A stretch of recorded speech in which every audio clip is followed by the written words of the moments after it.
11ویں شریف شیخ عبد القادر جیلانی کی پیدائش سے منسوب ہے۔ غوث اعظم کی نسبت سے ہر ماہ چاند کو 11 تاریخ کی منائی جاتی ہے۔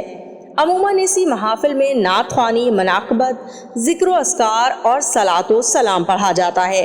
11ویں شریف کی نسبت سے کی جانے والی محافل میں عموماً لنگر کا بھی اہتمام کیا جاتا ہے۔ 11ویں شریف کا مطلب یہ ہے کہ حلال پاک چیز، جنس، معقول کھانے کی اشیاء اور مشروب وغیرہ تیار کر کے فقراء اور مساکین وغیرہ کو کھلا پلا کر اس کا ثواب حضور پرنور غوث اعظم کی روح کو پہنچایا جاتا ہے۔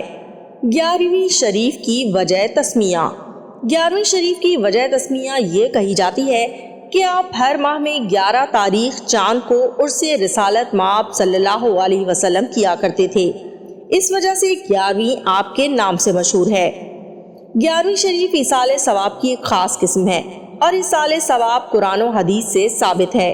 شاہ عبد الحق محدث دہلوی 11ویں شریف کے متعلق فرماتے ہیں، شیخ محقق شاہ عبد الحق محدث دہلوی اپنی کتاب ما ثبت من السنہ میں لکھتے ہیں کہ میرے پیر و مرشد شیخ عبد الوہاب متقی مہاجر مکی 9 ربیع الثانی کو غوث اعظم کا عرس کرتے تھے۔ بے شک ہمارے ملک میں آج کل 11ویں تاریخ مشہور ہے اور یہی تاریخ آپ کی ہندی اولاد و مشائخ میں متعارف ہے۔ شیخ عبد العزیز محدث دہلوی 11ویں کے متعلق فرماتے ہیں، حضرت غوث اعظم رضی اللہ تعالیٰ عنہ کے روضہ مبارک پر 11ویں تاریخ کو بادشاہ وغیرہ شہر کے اکابر جمع ہوتے، نماز عصر کے بعد مغرب تک قرآن مجید کی تلاوت کرتے اور حضرت غوث اعظم رضی اللہ تعالیٰ عنہ کی مدح اور تعریف میں منقبت کرتے۔ مغرب کے بعد سجادہ نشین درمیان میں تشریف فرما ہوتے اور ان کے ارد گرد مریدین اور حلقہ بگوش بیٹھ کر ذکر جہر کرتے۔